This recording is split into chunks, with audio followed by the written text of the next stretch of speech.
Assalamualaikum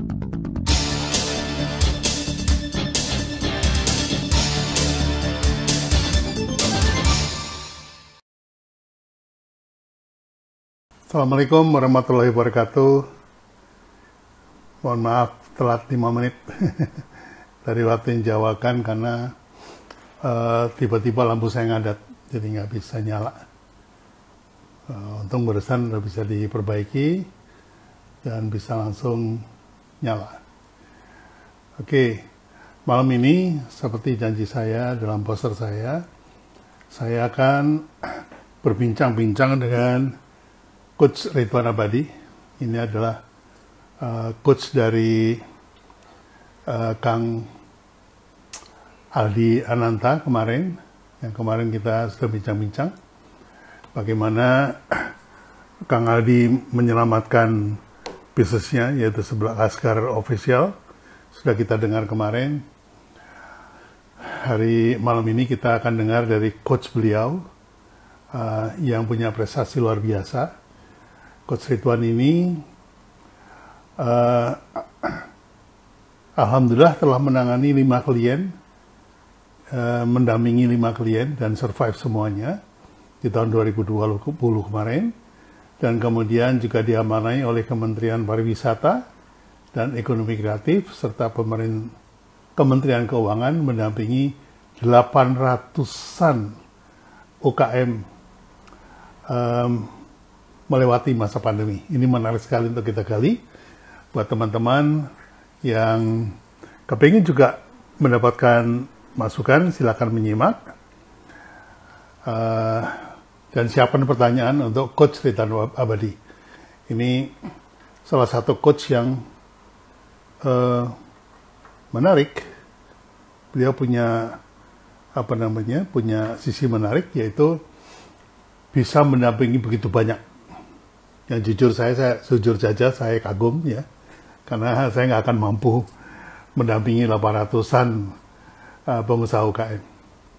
Nah, kalau kita simak dari penjelasan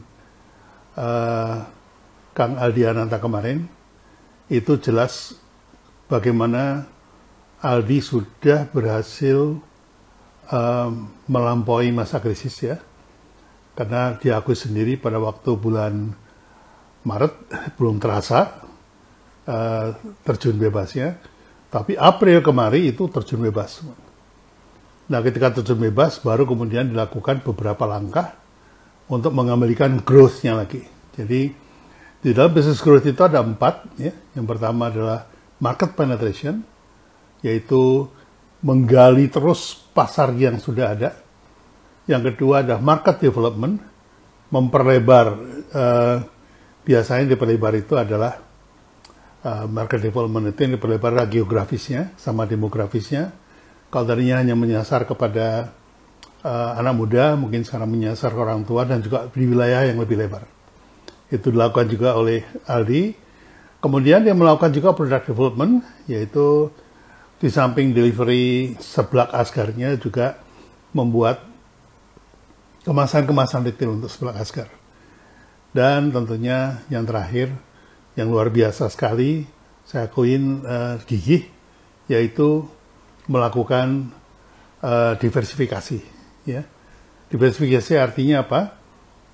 Dia menyasar pasar yang baru, dan juga dengan produk-produk yang baru juga. Jadi kalau tadinya dia hanya jualan seblak asgar dengan minuman, kemudian ada es buah gitu ya, kemudian juga ada nasi goreng gitu, yang bukan produk yang sama gitu. Dan juga untuk hit market yang berbeda juga, yaitu entah orang tuanya yang datang, entah istrinya, entah, karena pasar dia itu adalah ibu-ibu muda, suaminya nggak suka seblak, mungkin dia sukanya nasi goreng, dia siain nasi goreng. Jadi meskipun dalam bentuk yang kita kenal sehari-hari, tapi itu ada petanya ya. Jadi barang siapa menguasai peta, maka dia nggak akan kesasar. Jangan kayak sopir Gojek. Ya. Sopir Gojek itu udah ada petanya, alamatnya jelas, RT RW-nya, masih nelpon hanya alamat lah itu. Jangan sampai seperti itu ya. Oke, saya coba periksa apakah Coach Ridwan Abadi sudah join, karena kalau algoritma yang sekarang ini nampaknya harus request baru bisa saya approve. Jadi bukan dari ini ya, bukan dari apa namanya, bukan dari apa istilahnya ya, bukan dari masuk terus kemudian saya klik udah nggak bisa sekarang ya.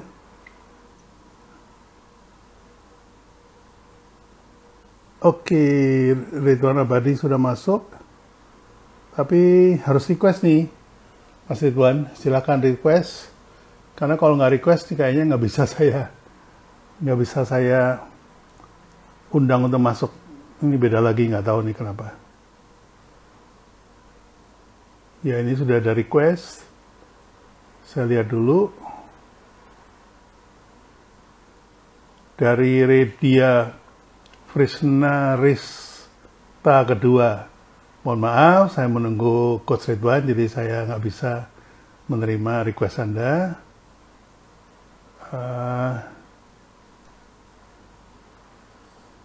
Oke.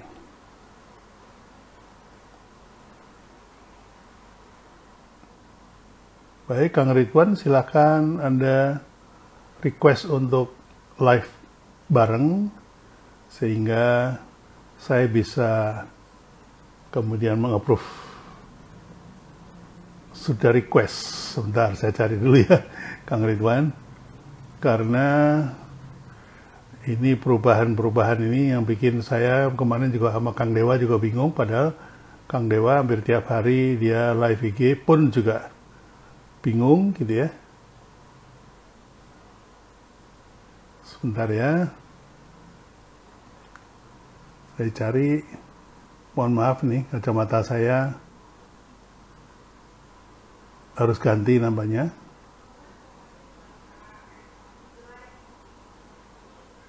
Ya, saya sudah wave tapi saya nggak ketemu requestnya nih. Anyway, Coach Ridwan ini banyak sekali punya murid-murid dan juga member dari SBC. Kebetulan presidennya adalah, kalau nggak salah, Aldi jadi presiden SBC ya. Wah, itu suatu komunitas yang cukup besar, yang membantu banyak UKM. Oke. Kaos bagus yang request, maaf, nggak bisa saya.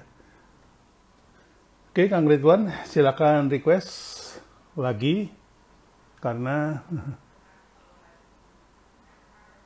ya akhirnya Coach Ridwan Abadi sudah request dan mudah-mudahan nggak ada hambatan jaringan, sehingga kita bisa langsung ngobrol. Assalamualaikum, Mas Ridwan. Waalaikumsalam warahmatullahi wabarakatuh. Iya. Ini suara saya bergema nih. Mungkin ada dua unit yang dinyalain ya. Oke, sudah Pak Bi? Sudah? Oke. Sudah. Oke. Baik. Ya, tadi saya sudah sempat membacakan sedikit perkenalan tentang Mas Ridwan, tapi lebih afdol kalau Anda bisa memperkenalkan diri sendiri. Apalagi ini anggota SPC udah pada masuk ya. Ini suaranya masih bergema, Mas? Matiin. Oke. Ya, nah sekarang masih bergema? Sudah. Oke, ya. Sepertinya masih bergema. Jadi masih ada dua suara saya. Mungkin peralatannya Mas Ridwan terlalu canggih.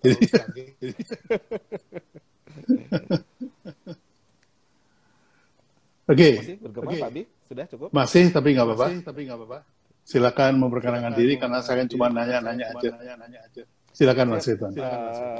Ini kesempatan luar biasa. Ini Pak B ini adalah guru saya, terutama kalau untuk branding di Indonesia sudah nggak perlu diragukan lagi ya. Saya ikut kelas beliau di Malang itu berapa tahun yang lalu Pak B? Sekitar 4 tahun yang lalu kalau 4 nggak tahun salah. lalu ya. 4 tahun lalu ya. Iya, 4 tahun yang lalu di Malang dan banyak banget yang apa namanya ambil pelajaran dari beliau. Nah, saya sebenarnya sama teman-teman yang nyimak mungkin ya. Saya sebagai muridnya beliau, murid Pak Bi, dan juga sebagai praktisi entrepreneur. Jadi sebagai coach, tapi sebenarnya basic saya sendiri sebagai seorang entrepreneur sudah dari tahun 2003 gitu. Jadi mungkin sekarang sudah hampir 17 tahun lebih terjun di dunia bisnis ya.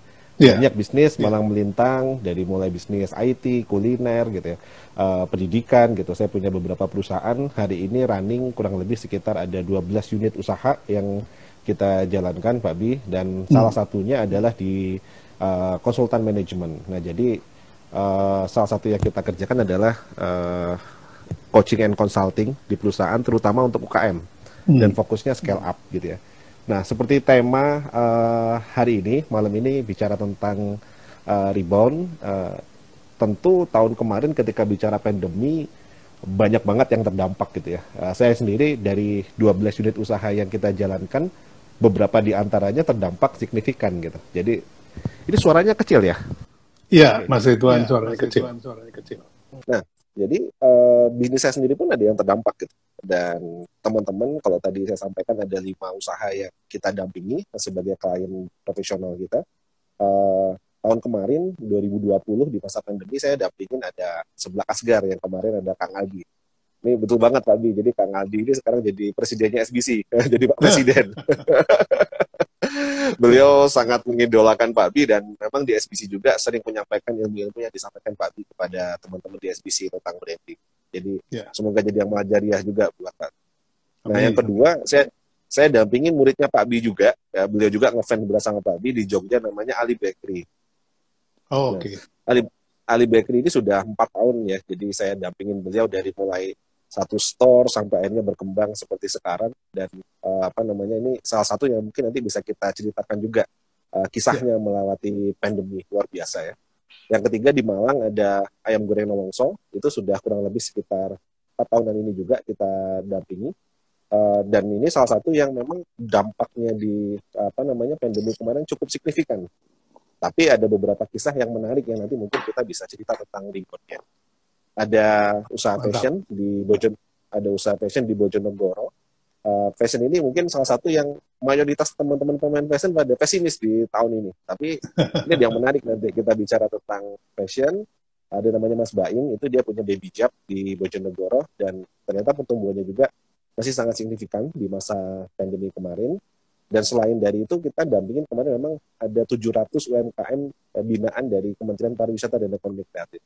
Alhamdulillah saya punya kurang lebih sekitar 50 tim, jadi yang kemarin dampingin apa namanya Kementerian Pariwisata dan Ekonomi Kreatif, dan kita split memang. Jadi ada mekanisme model pendampingan yang sudah saya jalankan selama beberapa tahun. Jadi grup coaching Pak Bi, jadi bukan coaching secara personal, kita buat grup coaching, dan alhamdulillah yang di Kementerian Pariwisata kemudian growth-nya average selama 4 bulan kita dampingi, 5 bulanan kita dampingi, average-nya rata-rata kurang lebih pertumbuhan sekitar 60%.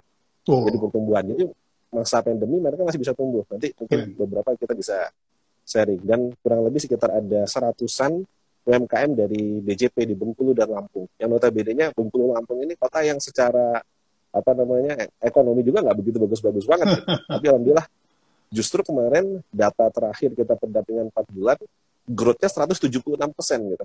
Jadi keren. Signifikan banget. Gitu. Nah mungkin itu sedikit Pak Bi ya perkenalannya sama teman-teman, dan ini kayaknya saya lihat juga banyak teman-teman SBC yang hadir ini dari beberapa chapter yang ada di seluruh Indonesia. Ini harus follow Pak Bi juga ya biar dapat ilmu-ilmunya tentang branding nih dari Pak Bi. Iya. Baik Mas Ridwan. Terima kasih untuk perkenalannya, luar biasa. Diam-diam tapi mengagetkan. Ya, memang kalau apa namanya dalam masa pandemi ini banyak yang kemudian shock, kemudian takut. Kalau sendirian apalagi ya, nggak punya teman untuk ngobrol, nggak ada coach yang bisa menenangkan dan segala macam. Maka bersyukurlah teman-teman yang kemudian bisa didampingi oleh Mas Ridwan ini, karena gimana pun juga kita butuh orang lain untuk bercermin ya. Karena kalau kita dandan kan juga perlu cermin ya. Jadi kita butuh cermin untuk melihat apa-apa yang kita nggak lihat. Sama aja kalau naik mobil juga kita perlu kaca spion, di mana kita yang sering kita nggak bisa lihat adalah blank spot ya. Blank spot yang harus dilihat oleh seorang coach. Dan itu memang demikianlah adanya. Jadi saya sering mengatakan bahwa nomor satu ketika pandemi itu jangan panik dulu, karena sebetulnya pandemi itu yang hilang hanya traffic saja, karena produknya masih ada, harganya masih diterima, kemudian pelanggannya masih ada. Yang nggak ada itu, yang nggak boleh itu datang ke restoran itu aja, itu yang nggak boleh. Dan kita nggak bisa melawan karena itu macro environment. Jadi sesuatu yang given yang harus kita hidup dengan apa yang diberikan itu. Nah, ini yang menarik adalah bagaimana Mas Ridwan ini meng-coaching teman-teman sehingga bisa menghadapi traffic yang dimatikan. Karena kalau tidak dimatikan, nanti pandemi akan semakin gawat. Semakin lama juga hilangnya nanti. Jadi meskipun ada vaksin, tapi ya kalau trafficnya tetap ramai kayak kemarin ya sama aja. Nah, monggo silakan Mas Ridwan berbagi pada teman-teman. Sudah hampir 200 yang tune in. Ini akan bertambah terus. Ada berapa tadi yang mau diceritakan? Ada 5 ya?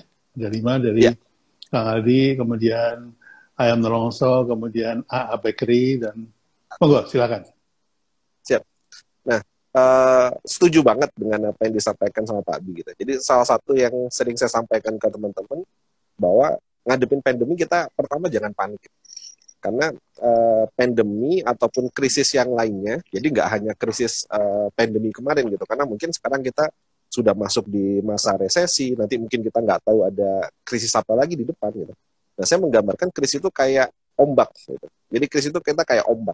Ketika ombak datang, ombaknya sama, tsunami lah gitu, besar datang, ombaknya sama, tapi seringkali stage-nya, posisi kita sebagai seorang entrepreneur itu ada 3. Ada yang panik, dan ketika dihantam sama ombak, dia panik, nggak bisa ngambil sikap yang baik, dan akhirnya kegulung ombak dan tenggelam.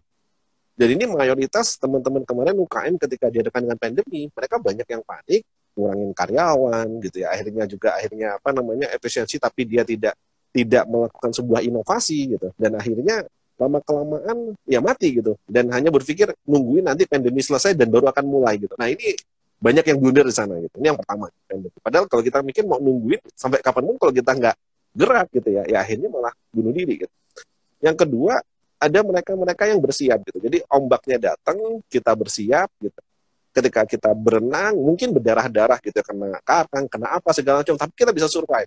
Nah, tipikal yang kedua ini banyak di teman-teman di UKM. Jadi pandemi datang, belajar, ikut kelas online, ikut Zoom, beradaptasi gitu. Tapi seringkali mereka karena stage-nya adalah bertahan, akhirnya berdarah-darah gitu.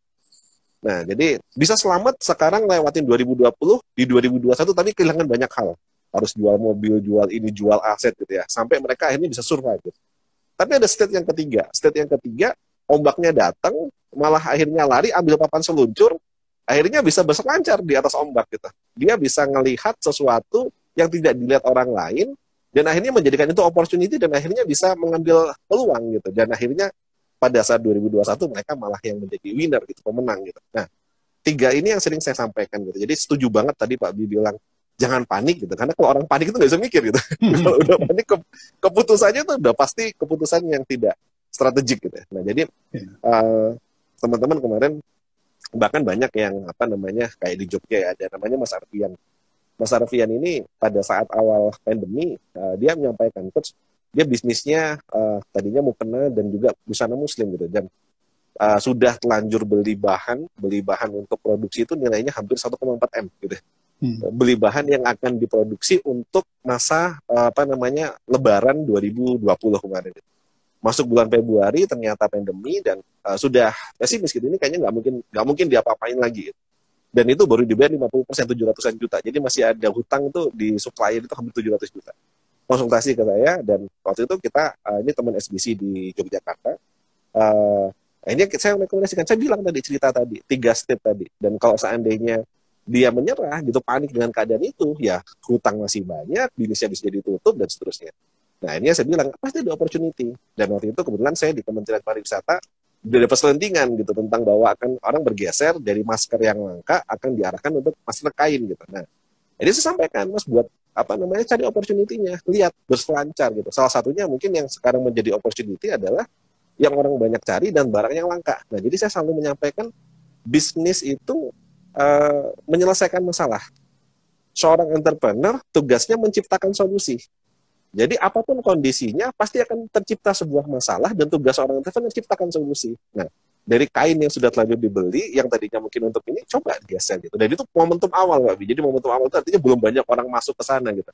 Akhirnya dia buat, memberdayakan kurang lebih hampir sekitar 200-an penjahit. Akhirnya momentumnya luar biasa, dia dapat di gelombang awal 3-4 bulan itu penjualannya, salesnya setara dengan penjualan tahun sebelumnya gitu. Jadi 3 bulan dia sudah nutup sales gitu. Jadi salah satu kemarin Mas Arvin juga sharing, ya berkah dibalik dari pandemi, ternyata ketika bisa ngelihat momentumnya, hutang dia 700 juta lunas, bisa beli mobil baru gitu, bisa memberdayakan karyawan, bahkan sekarang terakhir dia karena dia masih survive, bisa mengakuisisi satu pabrik yang kondisinya pada saat pandemi itu akhirnya harus gulung tikar gitu, dan dia akhirnya take over pabrik tersebut untuk dia buat produk yang sekarang akhirnya masih bisa jalan.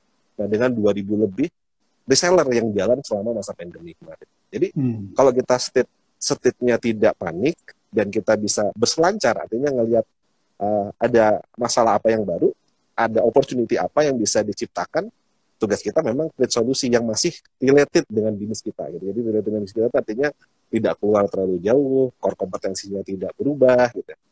Ini satu contoh di kisahnya Mas Arfian nih kemarin yang cerita tentang masker tadi. Jadi saya setuju banget Pak Bi bilang, jangan panik gitu. Mau besok terjadi apapun itu udah given gitu. Kita nggak bisa protes kan.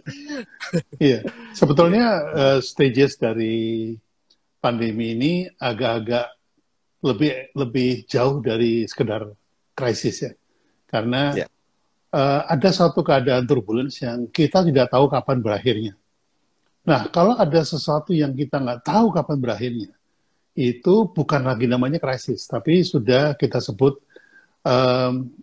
chaos, ya, chaos. Ya, chaotic. Nah, sebelum langkah itu, kita bisa melakukan antisipasi terhadap krisisnya dulu. Ya, jadi krisis itu kan sebetulnya suatu keadaan yang tidak stabil. Jadi unstable condition. Jadi kalau ibarat pesawat terbang, sedang enak-enak terbang itu ada turbulence, ya. Ada goyangan. Tapi itu sementara. Kalau krisis itu sifatnya sementara. Jadi unstable condition, impending decisive change, moving towards betterment or the worse. Jadi keadaan yang tidak stabil, mengandung perubahan yang mendasar, menuju hal yang lebih baik atau lebih buruk. Ini krisis, gitu. Itu definisi dari Barat, gitu. Kalau dari teman-teman dari mainland, dari Cina itu mengatakan bahwa krisis itu Weijiang, yang artinya ancaman, dan Jihui, kesempatan.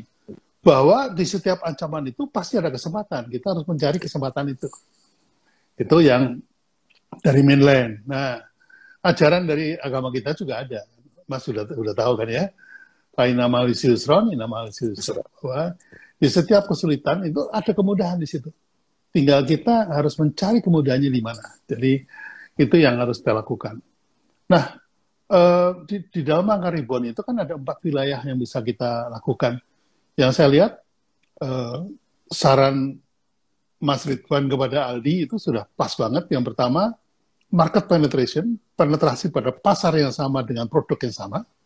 Kemudian juga melakukan market development, karena berpindah tempat juga, ada yang di Malang, ada yang di Bandung, kemudian juga usianya ditambah gitu ya. Kemudian ada product development juga, itu yang tadinya dine in menjadi take away gitu ya, atau menjadi, dan yang terakhir itu yang luar biasa adalah diversifikasi dilakukan juga. Kalau para suami nggak suka seblak, dia sediain nasi goreng yang dulunya nggak ada gitu. Ya, betul.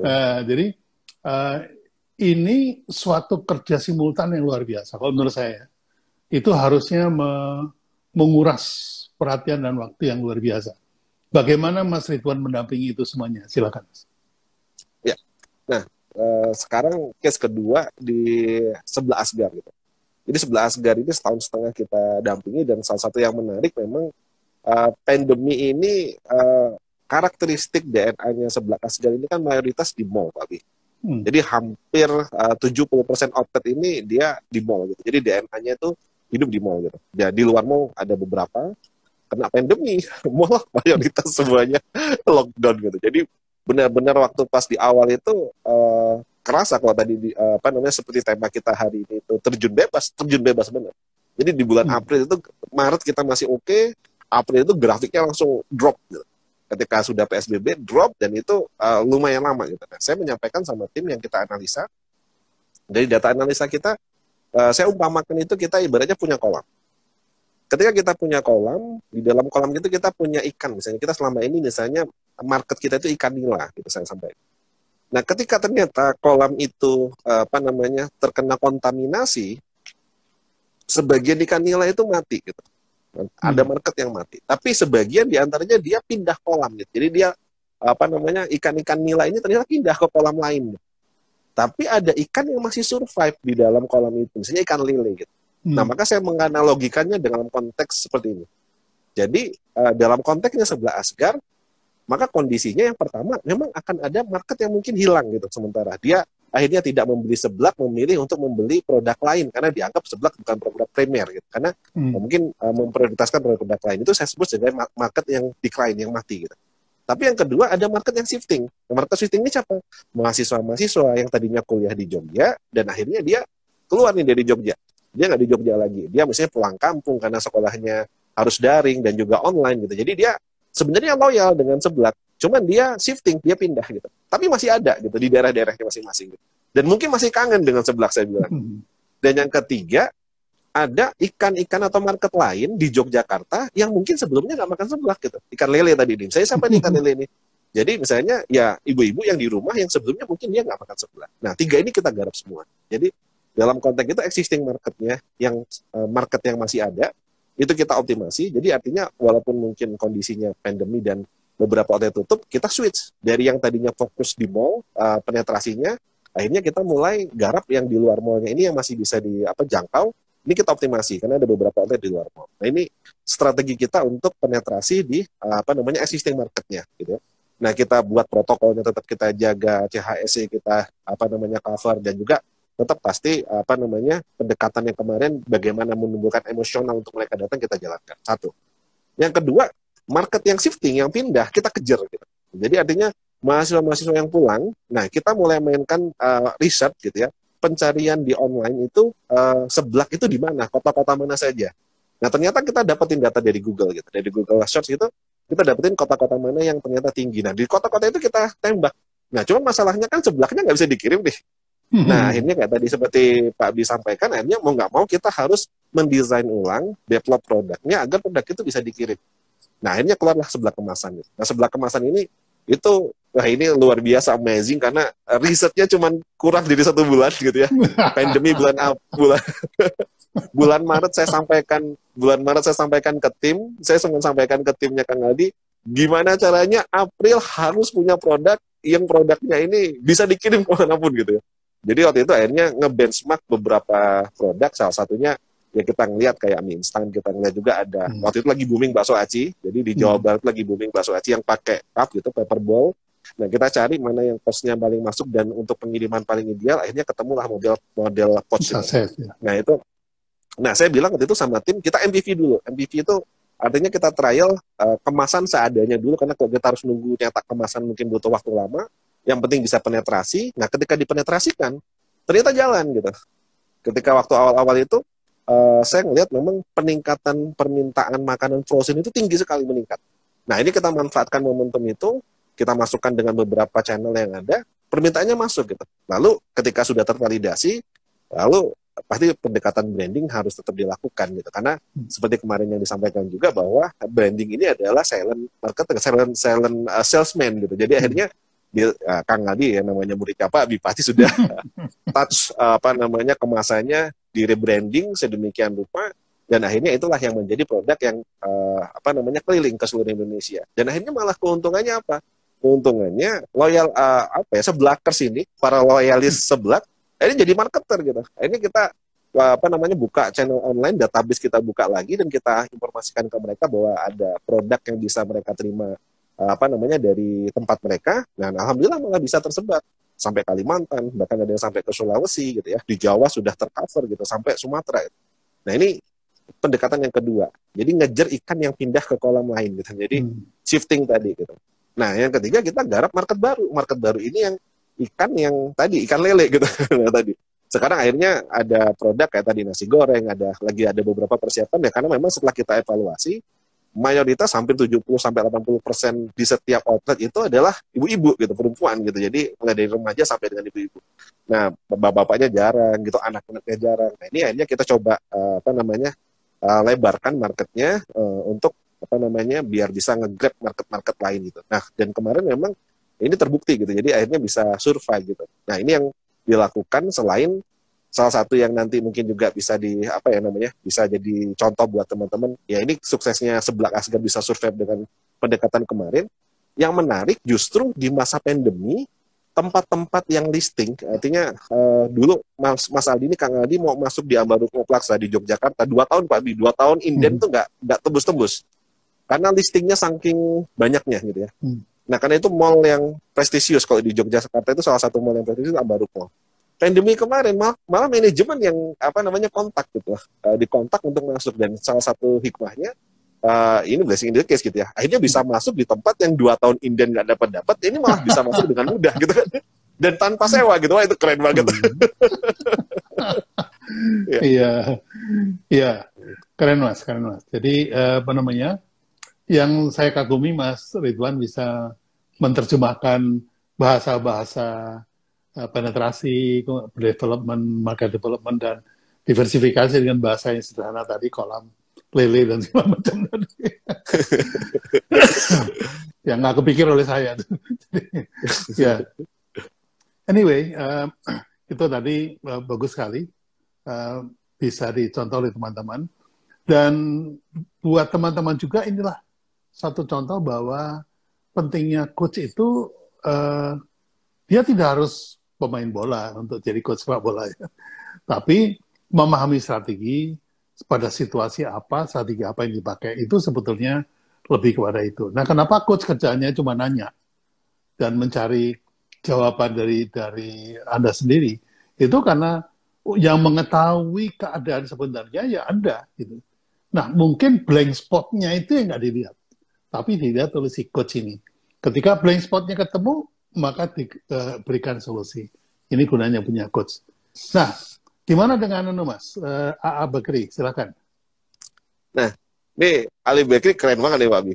Ini salah satu, nanti mungkin Pak Bi boleh undang juga nih Mbak Asi untuk sharing juga di bareng sama Pak Bi. Jadi 2019 baru 4 outlet. Kita running di 4 outlet. Raker 2019 ke 2020 kita mencanangkan waktu itu expand 10 cabang, 10 outlet baru. Nah, itu belum ada skenario pandemi, itu gak ada yang tahu tuh. Jadi dari 4 outlet kita memang sudah prepare ekspansi, ada kurang lebih sekitar 10 outlet baru tambah. Jadi total target kita ada 14 outlet di akhir 2020. Nah, yaitu kode rolloutnya bulan Maret ada pandemi yang kita nggak prediksikan, sempat terdampak signifikan itu di bulan di bulan April. April itu terjun bebas juga sama, dan itu sempat kita merencanakan merubah target. Jadi target yang kita susun di Raker ini kayaknya sudah nggak related nih gitu, karena pandemi kayak tadi Pak Abi, kita nggak tahu kapan selesainya. Dan memang sempat agar tetap kita rasional, maka target sempat kita turunkan, kita revisi, kita tata ulang. Jadi artinya yang disesuaikan dengan 2 bulan. Jadi bulan April dan bulan Mei penurunannya sampai berapa persen, ini kita sesuaikan, sehingga di situ ada efisiensi, pengurangan karyawan dan seterusnya, agar ini tetap bisa jalan gitu ya. Nah, ternyata jalan ini ketika kita ngelihat, saya ada yang menarik di industri bakery, ternyata dampaknya nggak sesignifikan di sektor lain, Mbak Bi, gitu. Jadi pas kita analisa, shocking saja gitu. Jadi kena dampak shocking gitu. Saya sempat konsultasi juga ke teman-teman kayak di Dea Bakery gitu, ke beberapa teman-teman pemain bakery yang lain. Ternyata ada efek shocking di awal, jeder, tapi perubahan ada beberapa produk yang kayak roti apa namanya, roti tawar, produk-produk yang harian pengganti itu meningkat gitu. Dan ada beberapa potensi yang saya lihat waktu itu masih bisa jalan gitu. Nah, ada satu mungkin momentum atau ya mungkin ini satu keberkahan. Ternyata di Jogja ini culture marketnya yang di daerah, walaupun pandemi, mereka masih ada misalnya kayak selamatan atau hajatan, masih ngirim kue gitu ke orang lain. Antar-antar ya. Nah, jadi masih antar-antar gitu. Nah, ini yang kita manfaatkan gitu. Kita manfaatkan, jadi di masa pandemi kemarin efisiensi sempat jalan, tapi ketika kita baca di bulan Mei itu grafiknya sudah naik, saat kompetitor yang lain itu belum ngegas, saya waktu itu udah ngebaca, ini feeling saya pasti akan bagus nih, akan naik. Kenapa? Karena permintaan, saya membaca kan di situ ada dua market. Market retail yang orang datang beli ke outlet, dan market pesanan. Nah, retailnya turun. Dari 4 outlet yang ada itu, 4-5 outlet baru di di tahun 2020, retailnya mengalami penurunan traffic. Orang yang datang ke outlet agak berkurang gitu. Tapi jumlah pesanannya ternyata tidak berubah gitu. Jumlah pesanannya. Sehingga strategi marketingnya kita lebih dalemin untuk mendekatkan ke daerah-daerah gitu. Akhirnya salah satu pendekatannya waktu itu kita beranikan buka cabang. Jadi di pandemi posisinya orang takut untuk keluar. Nah, di daerah-daerah Bantul, di daerah yang agak pinggir, mereka ternyata traffic pengirimannya masih tinggi. Masih satu hari masih bisa 1.000, 2.000 gitu. Nah, kita putuskan untuk ekspansi. Buka di tempat yang permintaannya tinggi. Jadi kita deketin. Nah, ketika kita deketin ternyata tervalidasi gitu. Outlet-outlet yang kita buka di daerah tadi ini ternyata hampir nggak terdampak pandemi gitu. Jadi hajatan tetap ada, mereka kirim-kirim tetap ada, hantaran tetap ada gitu. Dan sampai dengan tutup tahun, yang tadinya kita targetkan itu buka cuma 10 cabang, ini sampai bulan Desember, Mbak Asi itu masih kita nambah 2 lagi. Jadi total kita buka 12 cabang, Mbak, selama 2020 kemarin. Yeah. Buka 12 cabang, dan secara omset, kemarin kita Desember kita evaluasi, paker, ternyata target yang kita canangkan itu yang kita waktu itu kan sudah lupakan target yang paker 2019 karena sudah pakainya target revisi. Lewat semua target revisi, dan pas kita tutup buku ternyata apa yang kita canangkan di tahun 2019 itu achieve di atasnya sedikit gitu. Jadi justru masih bisa achieve di target sebelumnya. Nah, ini yang menarik. Salah satu strateginya memang kita memahami market. Jadi memahami market tidak di semua bisnis itu turun gitu. Jadi kalau kita pesimis, sebenarnya nggak harus pesimis banget. Ini bisa menjadi trigger bahwa 2021 kita masih tetap harus optimis gitu. Karena ternyata masih banyak bisnis yang survive, banyak bisnis yang ternyata masih bisa bukan hanya rebound, tapi growth gitu ya, bahkan bertumbuh sangat signifikan. Dan salah satunya adalah memahami karakter market. Nah, di Alif itu ternyata ada 3 karakter marketnya. Satu, market retail yang dia datang hanya untuk makan harian. Yang kedua, market yang dia untuk hajatan yang hantaran-hantaran. Nah, yang ketiga ini ada market yang biasanya mungkin orang bawa untuk kayak oleh-oleh gitu. Nah, 2 marketnya terdampak signifikan. Jadi oleh-olehnya sudah shutdown. Bahkan ada sempat satu cabang yang memang kita fokuskan untuk oleh-oleh, ada namanya Jogja Sifon, ini benar-benar terdampak signifikan. Ada outlet yang memang untuk traffic rata-rata di outlet retailnya juga turun. Ternyata ada market yang masih bertumbuh. Akhirnya energinya kita fokuskan. Mana yang kira-kira market masih punya power buying yang bagus gitu, market yang masih punya daya beli yang bagus. Udah kita trace aja, kita ikutin di situ. Dan ternyata dengan memahami market kita, kebutuhannya mereka, dan ketika kompetitor kemarin mengurangin porsinya, kuenya menjadi semakin besar gitu. Jadi marketnya tetap sebenarnya mungkin, atau bahkan mungkin nggak terlalu besar, tapi banyak yang nggak mau masuk ke sana, jadi nggak mau ngegas, banyak yang tutup, banyak yang ngurangin produksi, nah sehingga menyisakan kue yang besar gitu. Nah, jadi menurut saya sih teman-teman 2021 opportunity masih terbuka luas, jadi kita nggak boleh pesimis, kita harus optimis. Gitu. Iya, bagus Mas. Jadi Mbak Asih maupun Mas Aldi termasuk yang awal-awal itu saya kontak karena saya melihat bahwa sebetulnya traffic mereka akan mengandalkan traffic dine-in ya, artinya mereka masuk lewat pintu toko kan gitu.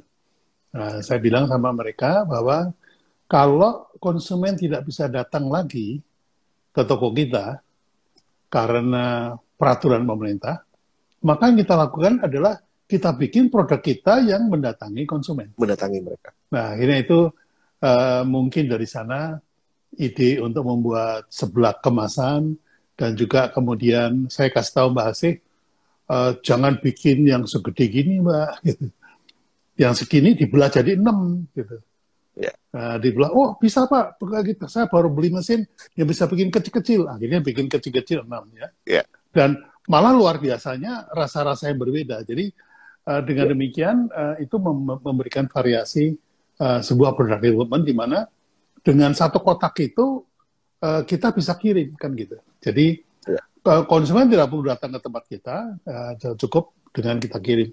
Karena memang dengan adanya pandemi ini rahasianya atau kata kuncinya itu ada pada logistik. Jadi bagaimana kita bisa menyikapi logistik itu. Kalau sudah ada Grab sama Gojek, bagus ya, karena itu ongkirnya kan dibayar oleh konsumen. Dan kalau kemudian Anda mendekati dengan membuka cabang, selama central kitchen-nya kuat, kenapa tidak gitu. Jadi saya juga bilang sama Mbak Asih, perkuatlah central kitchen kalau mau membuka logistik yang luas. Mengapa? Karena kalau kita nggak siap dengan central kitchen, kita harus bikin open kitchen di masing-masing tempat, itu akan memberatkan. Artinya fixed cost-nya akan berat. Betul. Jadi kalau kita hanya buka tempat jualan, tempat display gitu, atau bahkan tempat logistik doang gitu, tempat nyimpan sebentar, shelf time-nya terpenuhi untuk kemudian dikirim kepada konsumen, itu sudah sangat memadai. Dan rupanya dikerjakan. Saya senang sekali, sering ikutin Instagram beliau, buka cabang lagi, luar biasa. Saya cuma ingatkan satu sama mereka-mereka ini ya, teman-teman ini, bahwa membuka bisnis nggak sulit ya. Kemudian kita melakukan rebound juga nggak sulit. Yang sulit itu untuk sustain. Sustain ini adalah teka-teki silang yang selalu ditakuti oleh banyak pengusaha. Ya. Jadi ada dua cara untuk sustain. Yang pertama, kalau Anda masih muda dan punya semangat untuk terjun ke dalam bisnis, silakan gunakan marketing dan selling. Karena itu adalah cara untuk growth dan sustain, karena dia Anda larinya setiap bulan target tercapai, omset tercapai setiap bulan gitu ya. Atau menggunakan pelanggan untuk membesarkan bisnis Anda. Nah, yang kedua ini yang kita sering saya lakukan adalah branding. Jadi kalau sudah branding, itu pelanggan jadi kangen, dia selalu akan beli sendiri. Tanpa diiklanin, tanpa dikasih promo, dia akan tetap beli karena kangen. Nah, mungkin ada cerita lain, Mas Ridwan, yang mau dibagi kepada teman-teman, silakan. Ya, ini kalau bahasin nonton ngeliatin banget. Jadi kita baru raker kemarin akhir Desember, Pak Bi. Dan tema yang kita angkat tahun ini adalah sustainability growth. Jadi pas banget yang seperti pesannya Pak Bi. Jadi Mbak Asi itu sudah diaminkan sama Pak Bi. Jadi raker kemarin, ketagihan kemarin bisa buka 12 outlet, rencananya mau buka lagi banyak. Saya bilang stop dulu, karena harus dievaluasi, banyak yang harus ditata. Karena salah satunya bertumbuh itu mungkin nggak terlalu sulit gitu buka cabang. Tapi sustain itu menjadi kata kunci gitu. Ini keren banget, makasih Mbak Bi ya. Nih, Mbak Asi harus denger nih.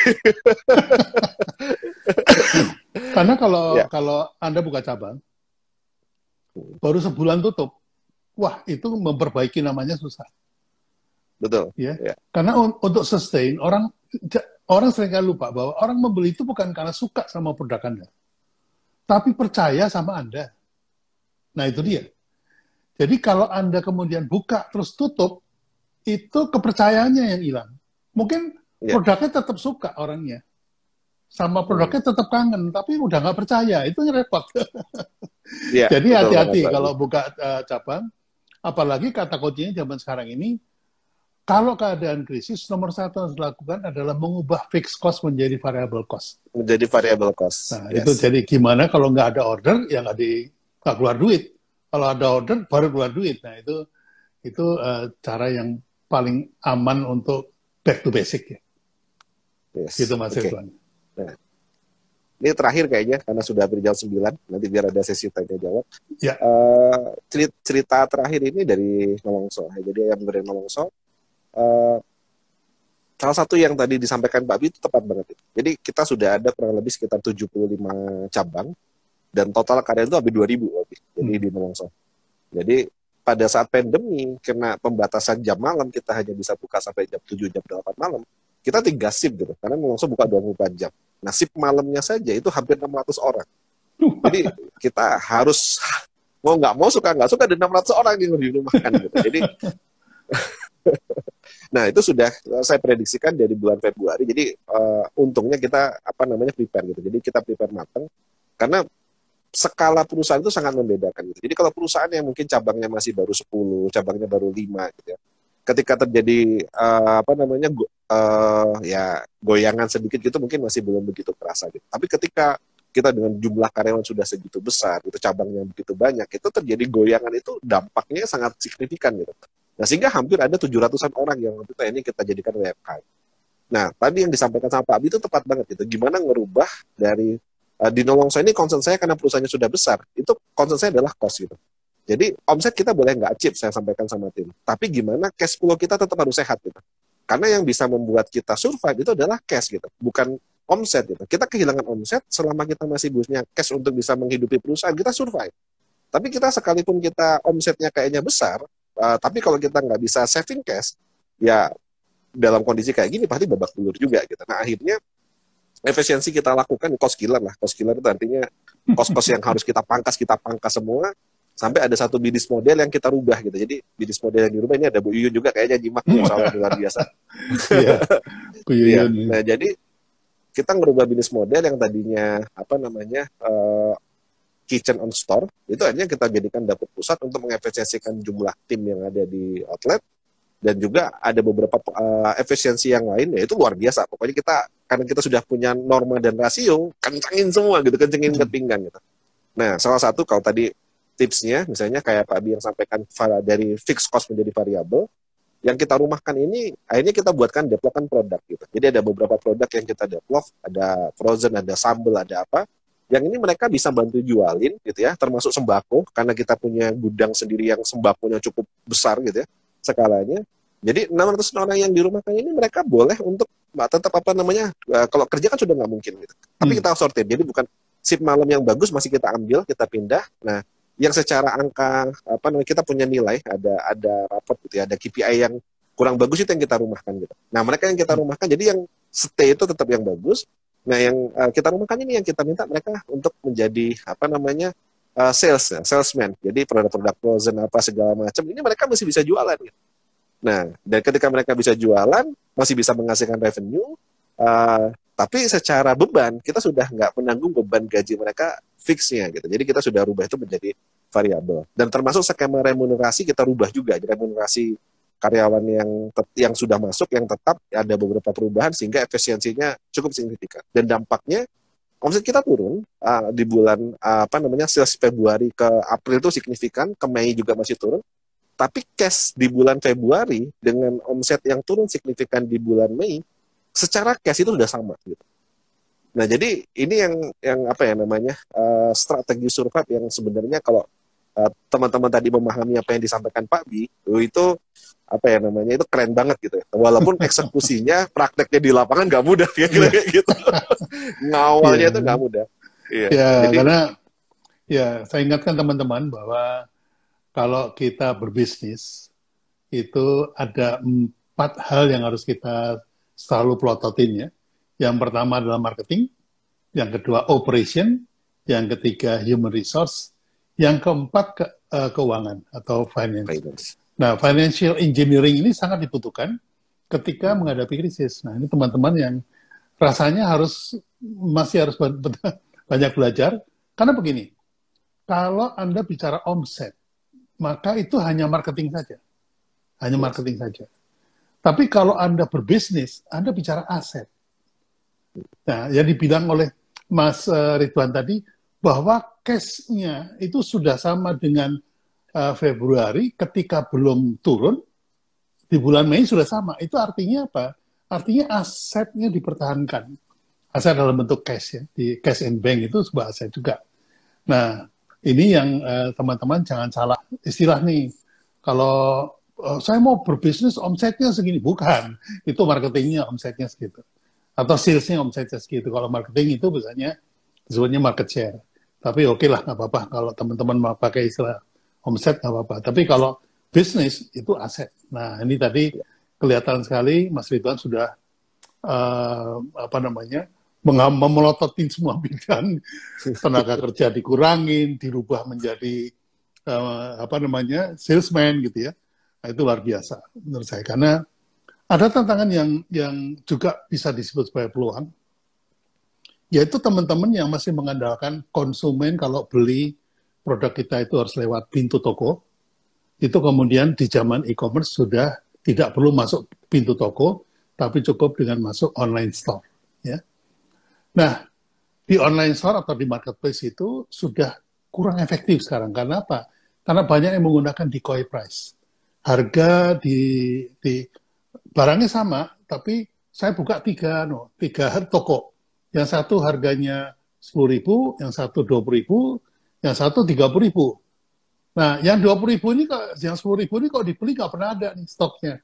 Habis terus, tapi harganya dipasang terus untuk daya tarik. Yang 20.000 itu terasa mahal kalau dibanding 10.000, tapi begitu dibanding 30.000, nah itu jadi murah. Jadi targetnya jualin 20.000, ini namanya decoy. Nah, teman-teman harus tahu bahwa itu membuat konsumen ini merasa dipermainkan. Ya. Jadi mereka sudah mulai kapok kalau masuk ke toko online itu hanya lihat-lihat doang. Tapi belinya biasanya itu langsung ke websitenya dia. Ini yang sekarang ini terjadi shifting. Nah, yang lebih parah lagi sekarang itu, orang itu percaya kepada temannya. Jadi kalau temannya beli, dia beli. Jadi bukan cuma komunitas, tapi sekarang ini sudah disebut tribe commerce. Jadi orang sebelum masuk ke toko, sebelum masuk beli, dia masuk ke tribes-nya dulu, masuk ke kelompoknya dulu. Masuk kelompok, kemudian terjadi suatu ikatan emosi, loyalitas, kemudian wah kalau kelompok ini harus punya ini, kayak gitu. Lain kalau Anda masuk kelompok motor, Anda beli motor dulu, baru masuk kelompok motor. Tapi ini enggak, Anda masuk ke sebuah kelompok, misalnya SBM gitu ya, SBC gitu. SBC ini harus punya apa nih? Oh, SBC harus punya baju putih. Nah, kemudian baju putih dibeli karena masuk SBC. Jadi ini ada shifting harus kita waspadai agar jangan sampai kita ketinggalan terhadap perubahan-perubahan ini. Karena perubahan itu pasti, ya kita harus mampu mengantisipasi, jangan bereaksi. Menurut pendapat Mas Ridwan gimana? Ya, setuju banget. Jadi kita harus, salah satunya saya kemarin membuat sebuah resume kecil gitu. Jadi bukan bereaksi, tapi kita mengantisipasi. Gitu. Jadi salah satu yang bisa dilakukan di masa pandemi ataupun ke depan, yang pertama tadi kata Pak Abi, jangan panik. Kalau kita nggak panik, kita bisa berpikir logis. Yang kedua, jeli melihat peluang. Gitu. Jadi kayak tadi yang disampaikan Pak Abi, bahwa ada shifting, dan itu memang terjadi. Gitu. Beberapa teman-teman saya sudah mulai balik lagi ke SEO. Gitu. Kenapa? Karena orang sudah mulai untrusted dengan marketplace, gitu. Dengan settingan harga dan seterusnya. Dan sekarang akhirnya banyak, kalau kita ngelihat, bahkan Google itu diisi sama halaman pertamanya mayoritas sama marketplace gitu. Jadi ketika mencari misalnya satu brand gitu ya, Seblak Asgar gitu. Bisa jadi yang muncul duluan Seblak Asgar itu kalau dia punya di marketplace, maka halaman yang muncul di atas sendiri adalah di Google itu marketplace-nya. Jadi bahkan punya kita pribadi bisa di nomor 2, nomor 3, nomor 4 gitu. Kenapa? Karena marketplace sudah mendominasi. Dan seringkali kalau kita udah mainnya di marketplace, kita sudah menjadi bagian dari permainan marketplace itu sendiri untuk kita banding-bandingkan harga. Nah, kalau kita ikutin permainan ini, cepat atau lambat, itu ya pasti akan masuk ke ya red ocean juga. Ya, nggak ini. Nah, sehingga kayak tadi yang Pak Bi sampaikan, yang kedua ini memang pendekatannya memang kita balik lagi nature-nya akhirnya ke toko pribadi di apa namanya toko online. Nah ini sudah mulai balik dan akhirnya trennya sekarang sudah mulai bergeser, optimasi algoritmanya lebih banyak lagi balik ke SEO gitu. Jadi strategi optimasi gimana narik lagi buat apa namanya review blog apa segala macam agar toko online kita sendiri itu ratingnya naik lagi di halaman satu. Kalau bisa di atasnya marketplace gitu. Jangan marketplace yang pertama gitu. Jadi nah ini yang sekarang sedang banyak dilakukan sama teman-teman. Itu setuju banget tadi yang disampaikan sama Pak Adi.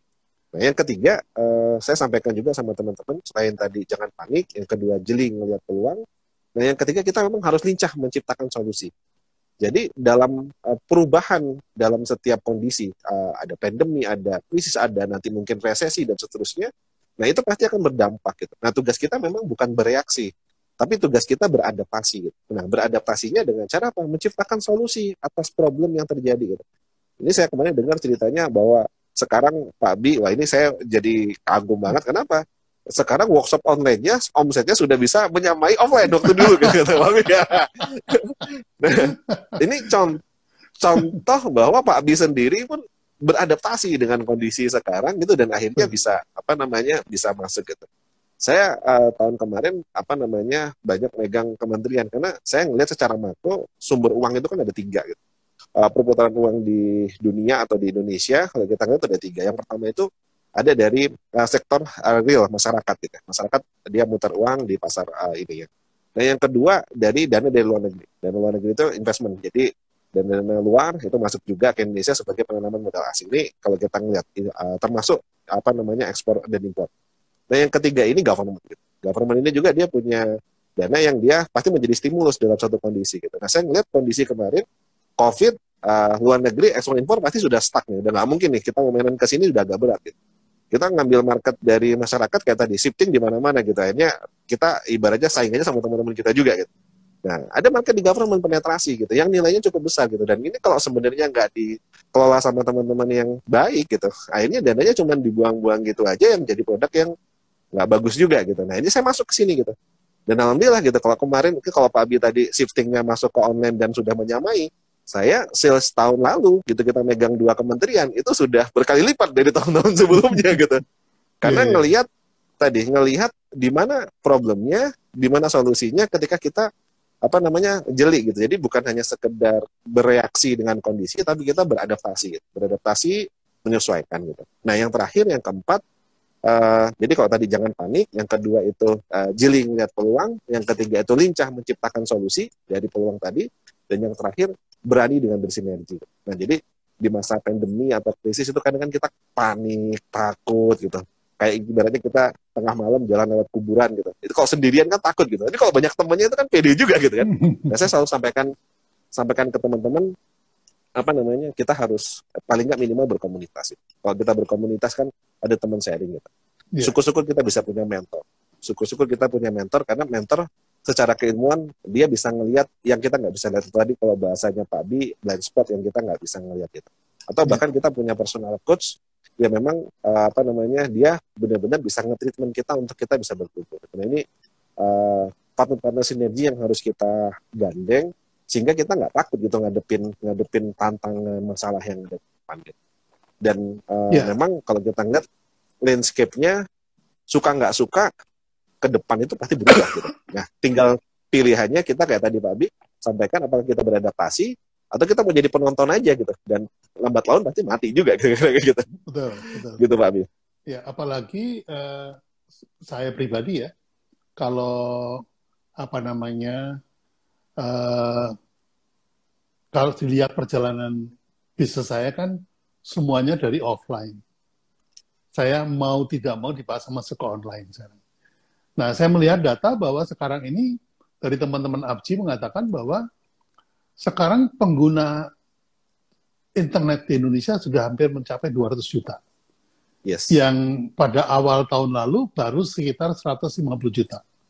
Jadi penambahan working from home, kemudian apa namanya sekolah daring dan segala macam itu signifikan sekali. Jadi kalau dulu sisa yang masih offline itu ada kira-kira 140 juta, sekarang udah tinggal 70 jutaan. Tinggal 70 jutaan. Jadi yang offline makin sedikit. Sehingga kita menangkap peluang bahwa orang yang baru masuk ke internet, itu kan dia juga baru bulan madu dengan internet ya. Jadi, wah ada workshop online nih, wah gitu. Jadi, wah ada sharing-sharing nih. Jadi, hal semacam itu juga bisa menjadi peluang untuk ditangkap. Jadi, ada orang yang lagi gila-gilanya beli semuanya tuh online, sampai sayur aja beli online. Nah, ini juga meskipun kita tidak bisa menganggap enteng ya, yang namanya offline market di Indonesia masih gede banget. Karena 70 juta itu kalau Singapura digabung sama Malaysia, digabung sama Filipina, digabung sama Thailand, nah baru menyamai itu 70 juta. Yeah. Jadi masih gede juga.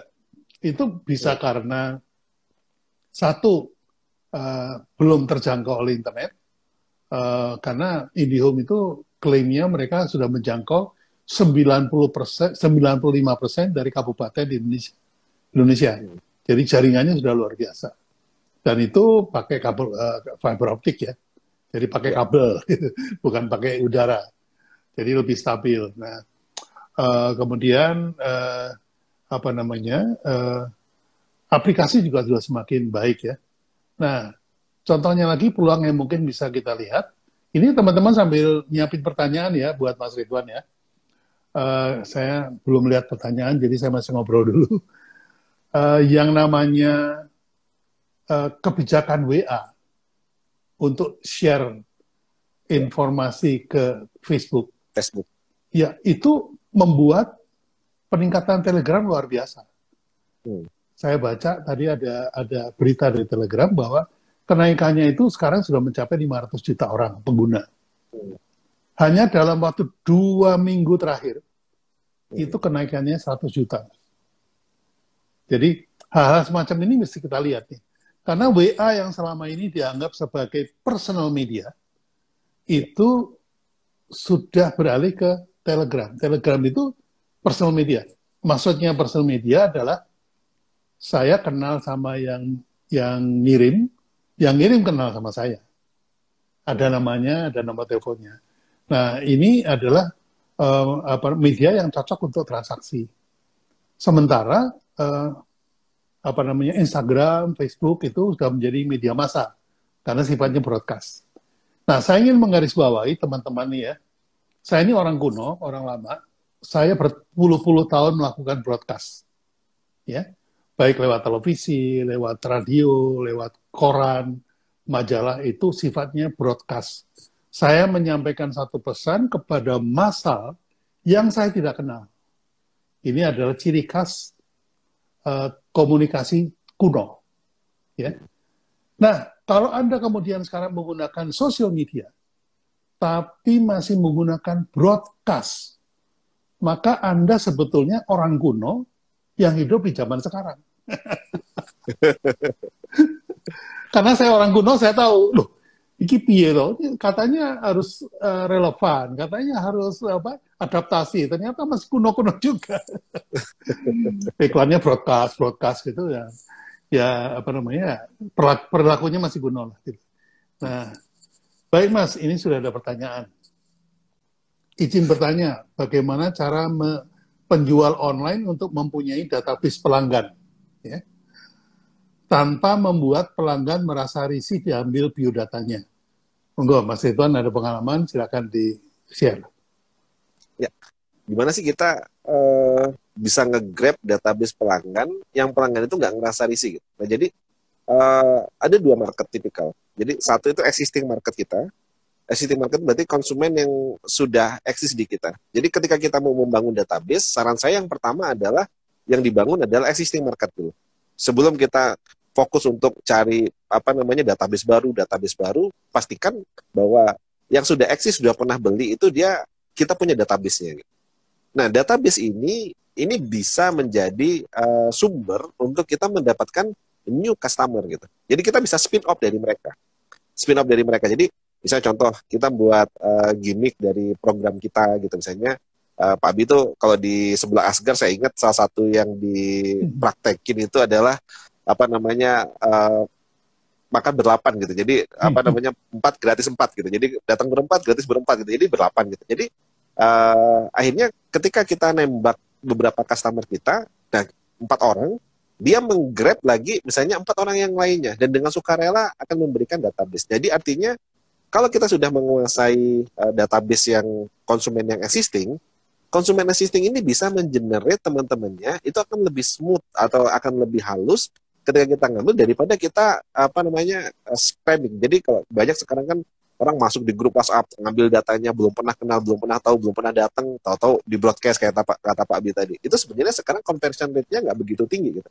Dan bahkan sekarang semenjak ada WA Business dan yang lainnya, orang sudah mulai bisa mengenali, oh ini ngobrol sama robot, oh ini apa namanya, karena yang nggak bisa digantikan dari apa namanya manusia adalah, bahasa saya adalah touch gitu. Jadi orang bisa ngerasakan, oh ini dibalasnya sama CS atau ini dibalasnya sama robot gitu. Dia itu udah kerasa gitu beda.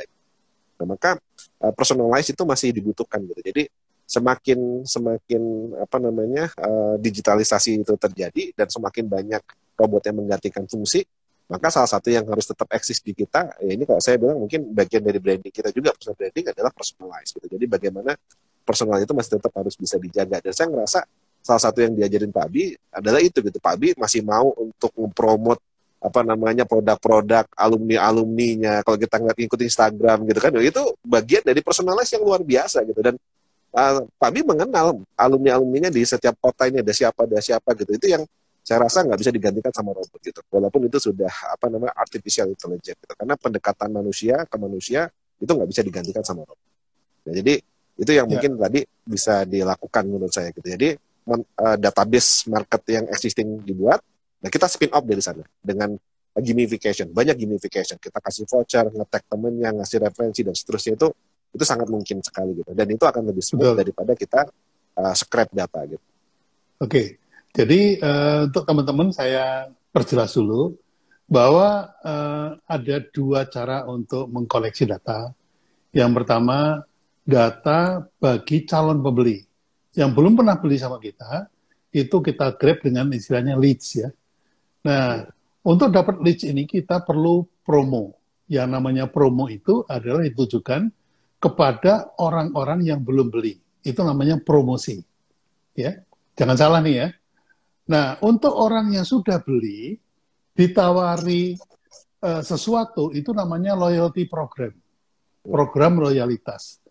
Bentuknya bisa sama-sama diskon, sama-sama buy one get one free, gitu ya. Atau datang bersepuluh, gratis 10, gitu. Itu bentuknya bisa sama.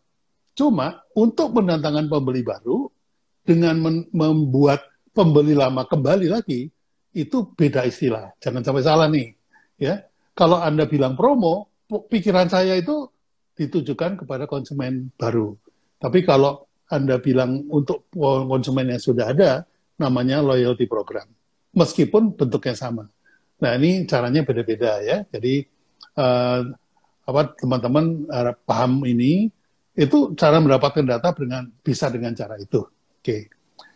Berikutnya ada pertanyaan lagi.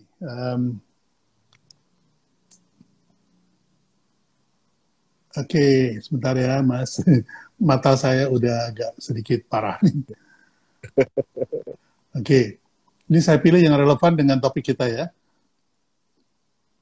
Oke, Joko Wardianto. Izin tanya Coach, Ridwan. Seminggu ini value added produk kami naikkan. Nah, harga juga kami naikkan, kurang lebih 10%. Ternyata malah naik penjualannya. Apakah bisa dianggap brand loyalty kuat? Ya, nah Mas Joko ini kayaknya nggak salah dari Jogja ini ya. Nah jadi di produk-produk tertentu atau bahkan di market-market tertentu, pricing itu satu strategi yang justru bisa jadi ketika kita paham cara menggunakannya, bisa meningkatkan revenue, bisa meningkatkan omset gitu. Yeah. Nah, jadi kalau saya ngelihat produknya Mas Joko ini kalau nggak salah ini cincin kawin berarti. Ada cincin kawin dan itu kan produk yang sebenarnya ada sisi pride di sana gitu, bukan hanya sekedar produk komoditi gitu. Nah, ketika kita bisa mengemas, nah nanti ini Pak Bi yang lebih apa namanya expert ya, mengemas branding dan juga kita bisa menaikkan tadi harga gitu. Ada market-market tertentu yang dia justru lebih loyal atau justru dia akan lebih bangga ketika membeli produk yang dia bisa menunjukkan bahwa itu bagian dari apa namanya bagian dari pride-nya dia gitu. Jadi saya kemarin baru pulang dari Lampung. Di Lampung itu kemarin ada satu apa namanya, ada satu klien gitu ya, dia punya butik, punya salon kecantikan. Dan dia cerita gitu bahwa kalau di Lampung itu ada istilah namanya piil. Piil itu kayak gengsi gitu. Di sana orang justru ketika dia membeli barang yang lebih mahal dan tempat yang lebih apa namanya eksklusif, itu ada kebanggaan tersendiri gitu. Nah sehingga justru tempat-tempat yang nanggung itu justru malah nggak begitu ramai, nggak begitu diminati. Jadi market terlebih banyak kalau nggak kemurah sekalian ke bawah yang penetrasinya, atau justru dia ngambil yang dia agak ke atas, yang dia bisa menciptakan gengsinya. Nah bisa jadi Mas Joko sebenarnya kemarin itu dia settingnya agak sedikit ke bawahan gitu. Jadi ketika dinaikkan ketemu dengan market yang proporsional, justru malah bisa naikin omset gitu. Ini kejadian sebenarnya di banyak tempat gitu. Jadi di banyak tempat kayak di Dea Bakery dulu ketika rejuvenasi, dia naikkan brandingnya, trafficnya malah naik gitu ya. Nah mungkin ini Pak Bini yang bisa ngulas, saya juga mau belajar nih sama Pak Bini. Ya, Ya. ada beberapa alumni yang membuat desain cincin kawin dan bisnisnya emang bikin cincin kawin ya. Lalu tanya sama saya, Pak Bi, produk saya ini kan orang menikah cuma 1 kali seumur hidup ya, rata-rata begitu. Sehingga cincin kawin ini dibeli sekali seumur hidup aja Pak Bi. Kecuali yang jadi gemuk digedein gitu, tapi cincinnya tetap itu. Terus saya bilang, ya kawinnya dibikin berkali-kali dong. Oh langsung mikirnya negatif. Jangan gitu, jangan mikir negatif. Bukan kawin lagi loh, maksudnya ganti cincin kawin gitu. Jadi instead of bikin cincin kawin, buatlah cincin anniversary. Gitu. Jadi misalnya cincin kawinnya putih gitu ya. Nah waktu anniversary 1 tahun atau 2 tahun itu dikasih warna apa gitu, titik 2 atau berlian 2. Sehingga teman-teman istrinya itu akan ngeledekin kalau kamu sejak kawin kok saya lihat nggak pernah ganti cincin. Kok tahu sih? Itu nggak ada tandanya gitu. Saya dong, ini titik 5 nih, udah ada 5 tahun saya menikah. Loh. Siapa yang beliin? Suami. Oh, jadi suami dipaksa untuk beli untuk karena apa namanya, teman-teman kerja sudah pada ganti cincin. Jadi cincin kawin jangan berhenti di nikah aja. Itu baru pertama kali, step pertama. Step berikutnya anniversary setahun, anniversary 2 tahun, anniversary 3 tahun dan seterusnya. Jadi seperti saya bilang juga kepada teman-teman fotografer pengantin, itu seolah-olah dia cuma dapat order setahun seumur hidup sekali. Saya bilang enggak. Hamil 4 bulan foto, hamil 7 bulan foto, anniversary setahun foto. Jadi foto itu bisa di-create. Jadi seperti kata Mas Ridwan, kalau saya boleh pinjam istilahnya, entrepreneur itu menyelesaikan masalah konsumen. Masalah itu jangan yang given yang kita pakai. Yang kita ciptakan adalah masalah baru. Ciptakanlah masalah supaya nyarinya solusi ke kita gitu. Itu kalau mau apa namanya menggunakan demand creation ya. Tapi kalau menggunakan branding, kita bisa juga menggunakan yang saya sebut perilaku. Jadi buatlah sebuah habit sehingga setiap tahun dia ganti cincin gitu. Kalau menjadi habit, menjadi ritual, habit yang nggak bisa ditinggalkan, itu menjadi peluang yang tanpa dibikinin masalah sudah ada minatnya. Nah ini ada 2 cara sih, nanti kapan-kapan kita bisa sharing ya Mas Ridwan ya. Oke. Jadi ada lagi nih. Untuk karyawan yang baru ingin memulai usaha 2021, peluang usaha apa yang sepertinya bersinar di era pasca pandemi? Karena makin banyak informasi di internet, makin buat kita bingung. Oke. Monggo Mas Ridwan kalau mau dijawab duluan. Nanti saya tambahin. Oke. Nah, ini menarik nih kalau karyawan dan apa namanya baru mau masuk di 2021 ya. Saran saya kayak tadi, dari 4 pendekatan tadi jangan panik, terus yang kedua tadi jadi melihat peluang gitu. Nah, peluang itu basicnya sumbernya dari masalah gitu. Nah, yang ketiga tadi itu harus apa namanya cepat untuk menciptakan solusi, dan yang terakhir tadi itu bersinergi. Nah, pendekatan yang paling simpel kalau karyawan dan belum pernah masuk di dunia bisnis, saran saya jangan create produk gitu, tapi sementara adalah partnership. Partnership itu artinya sinergi. Nah, cari opportunity bisnis yang sedang growth, kita cukup jadi reseller dulu, jadi agen dulu, atau jadi distributor dulu, karena satu itu akan bisa meminimumkan resiko gitu. Kalau kita langsung masuk, misalnya, oh kita pengen buat kuliner, atau karena kita ngeliat teman ada bagus buat fashion, tapi kita sudah masuk ke manufaktur dan kita produksi, nah kita belum punya kompetensi di sana, kita belum punya skill, resikonya gede banget, dan itu kemungkinan besar untuk kita fail itu sangat besar gitu. Jadi saran saya, Anda nggak usah terlalu pusing gitu ya, karena banyak yang bisa dia lakukan, dan kalau ngelihat dari data trennya Google, memang tahun ini itu yang lagi naik sessionnya adalah kesehatan dan juga kecantikan gitu. Jadi kalau dari datanya Google ya, jadi artinya dari data yang dirilis sekarang demand yang tinggi masuknya di industri yang masih berhubungan dengan kesehatan dan kecantikan. Ini kalau kita mau masuk, nah apa yang dia lakukan ya? Salah satunya latihan dulu jadi agen, latihan dulu jadi reseller. Kita belajar kompetensi yang paling dasar, ya kayak tadi jualan. Kita belajar kompetensi paling dasar untuk bagaimana kita create omset gitu. Nah nanti pelan-pelan teman-teman yang baru masuk akan mulai ketemu polanya, tahu skillnya, baru nanti skalanya diperbesar gitu. Nah nanti lama-lama insya Allah tahu sendiri nanti harus ngapain gitu.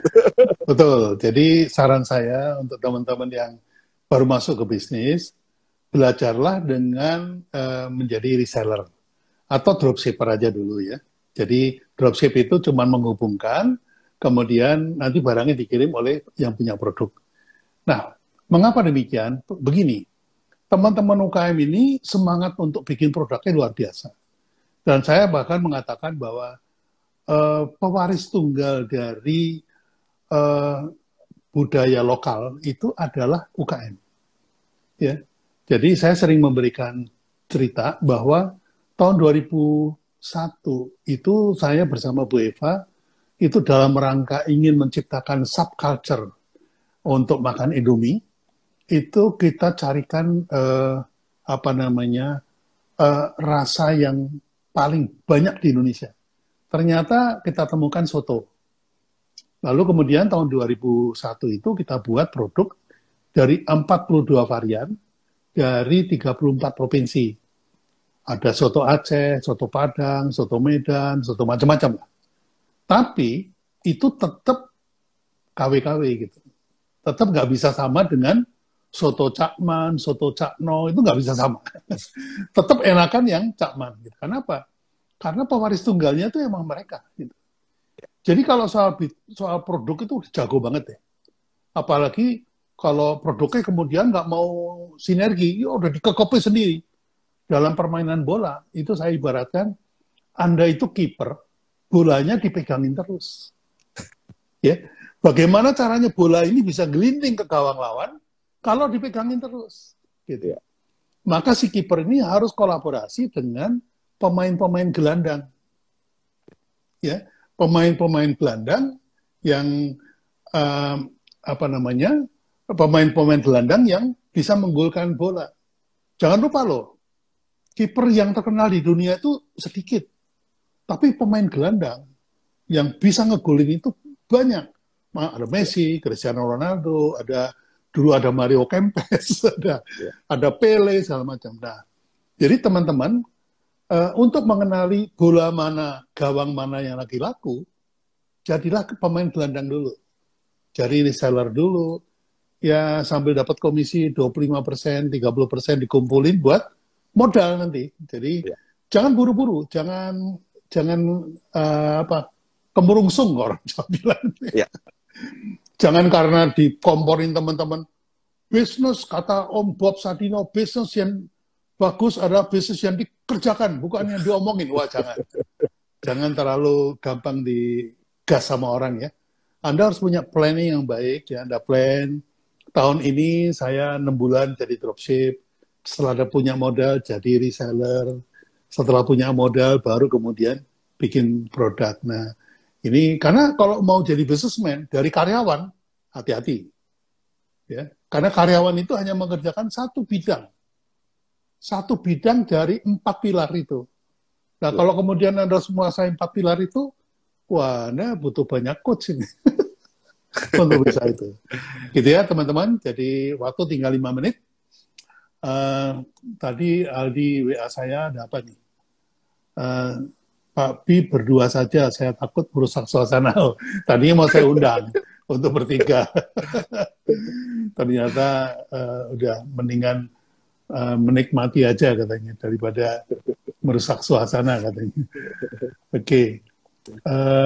Sebentar, saya tadi mana kok hilang saya punya ini. Oh ini, oke. Ya, satu pertanyaan lagi dari Solah Yasid. Tren bersepeda saat pandemi menembus 100% pengguna sepeda baru, menyebabkan harga sepeda naik hingga saat ini. Pandangan Pak Bi dan Pak Ridwan melihat tren ini di 2021, apakah masih bagus untuk peluang usaha? Monggo, Mas Ridwan. Ya, bisnis kalau saya mungkin ngeliat gini. Kalau ibaratkan kapal, ada kapal induk, maksudnya kapal yang memang kita miliki, dan ada sekoci. Nah, di masa pandemi atau di masa krisis, kita nggak apa-apa, kita boleh turunkan skoci kita gitu. Misalnya contoh, saya pengen ikut-ikutan masuk di bisnis, lagi tren sekarang misalnya ada sepeda, ini lagi tren apa gitu. Itu bagi saya itu adalah skocinya gitu. Tapi nature bisnis kita harus dipertahankan, jangan sampai tenggelam. Jadi artinya kita menciptakan skoci atau pivot kita ke bisnis lain, itu adalah sebagai penyelamatan untuk kita bisa create cash flow di momentum yang lagi bagus gitu. Nah, selama masih WFH masih tinggi, saya rasa kayaknya tren bersepeda masih lumayan bagus gitu. Karena salah satu refreshingnya orang Indonesia saat ini, dan terutama ditunjang juga dengan lifestyle, orang Indonesia kan gampang kagetan gitu. Jadi ikut tren gitu. Nah, cuman kalau prediksi saya ini cuma prediksi ya, mungkin Pak Abi mungkin lebih jago kalau memprediksi. 2021 mulai landai dan bisa jadi akan turun gitu. Nah, saya waktu beberapa teman-teman kemarin main di masker, hand sanitizer, saya selalu bilang harus memahami lembah dan puncak gitu. Jadi ketika bisnis itu datanya sudah mulai turun sedikit saja, itu tanda-tanda bahwa trennya akan segera shutdown gitu. Maka harus segera quit gitu. Kalau enggak, maka akan menyisakan stok yang jumlahnya sangat banyak gitu. Nah, maka kalau teman-teman mau masuk di bisnis yang sedang seasoning, sedang tren, entah itu ibaratnya sekarang lagi misalnya ada sepeda, entah mungkin nanti ada tren-tren yang lainnya, boleh masuk, tapi itu anggap sebagai sekoci, hanya sekedar mencari cash flow hit and run-nya gitu.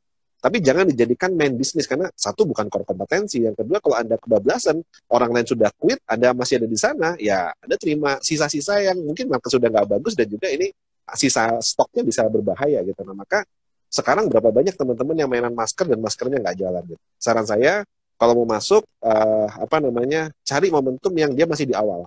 Kalau sudah sepeda sekarang, Anda sudah kehilangan kue utamanya gitu. Anda mungkin sekarang kalau masuk tinggal sisa dapat yang sisa-sisanya gitu kan. Ini sudah bukan peak-nya lagi gitu. Ini sudah mulai sesenya sudah mulai agak turun gitu. Karena sudah banyak cara menginisiasinya, ngelihatnya adalah jumlah sepeda bekas yang dijual ya, itu sekarang sudah lumayan tinggi gitu. Jadi berarti artinya orang sudah mulai berhenti bersepeda dan sepedanya dijual karena dia sudah mulai masuk kerja lagi, sudah banyak. Nah, maka mungkin opportunity-nya bukan di sepeda baru, tapi bisa jadi malah di sepeda second-nya gitu. Nah, itu mungkin contoh sederhananya.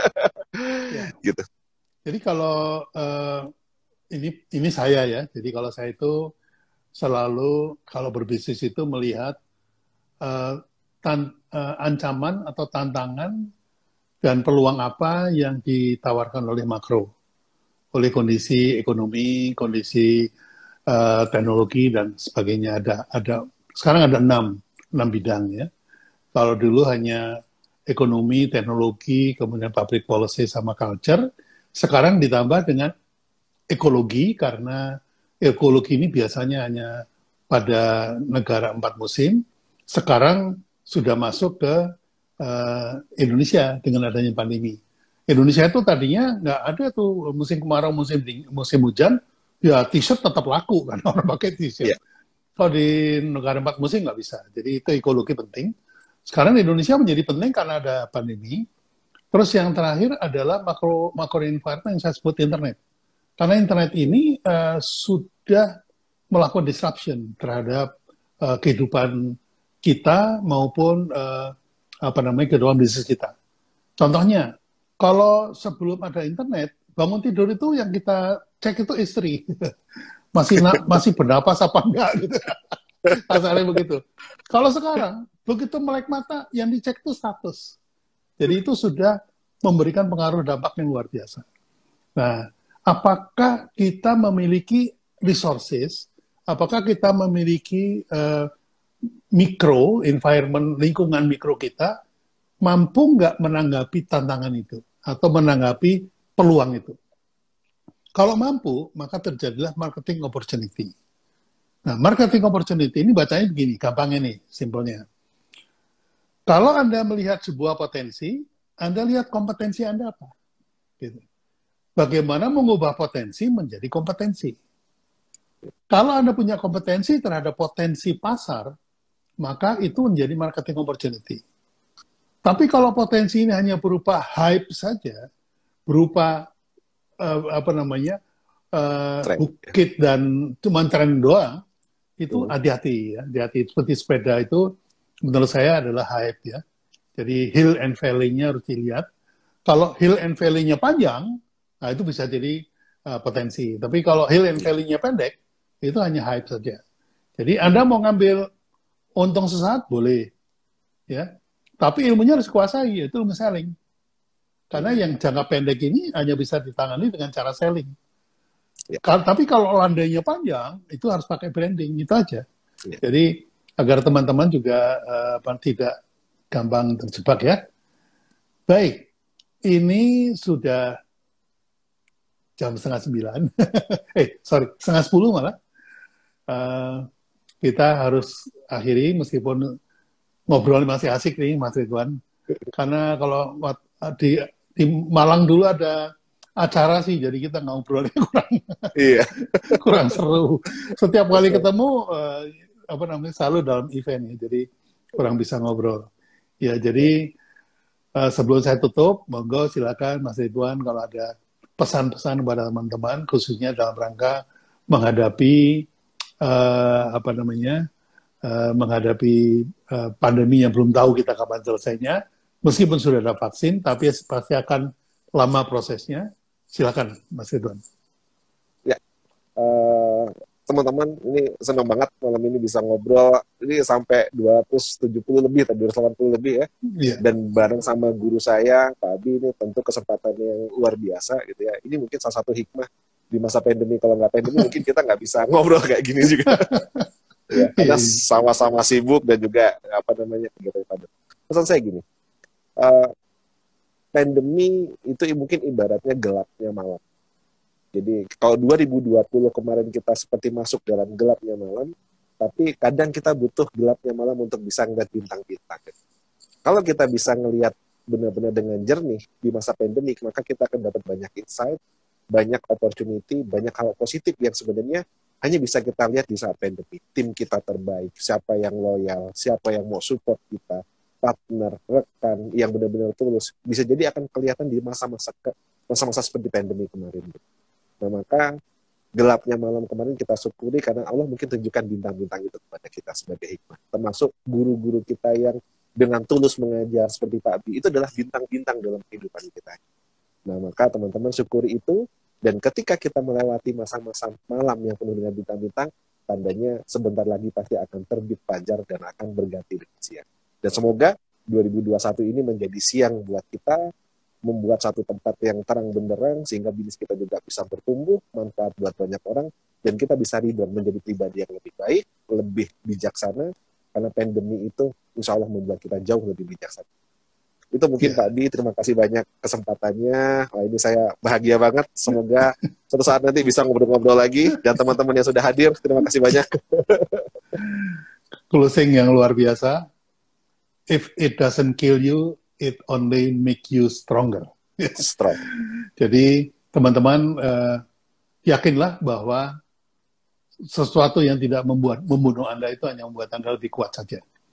Ya, terima kasih atas waktunya yang sudah di-share bareng sama kita. Terima kasih juga untuk Mas Ridwan Abadi. Seharusnya kita lebih sering-sering lagi live. Nanti kita kapan-kapan kita bahas satu topik yang simple saja, sehingga bisa menjadi panduan buat teman-teman sekalian. Saya sudah sampai di sini. Wabillahi taufiq wal hidayah. Wassalamualaikum warahmatullahi wabarakatuh.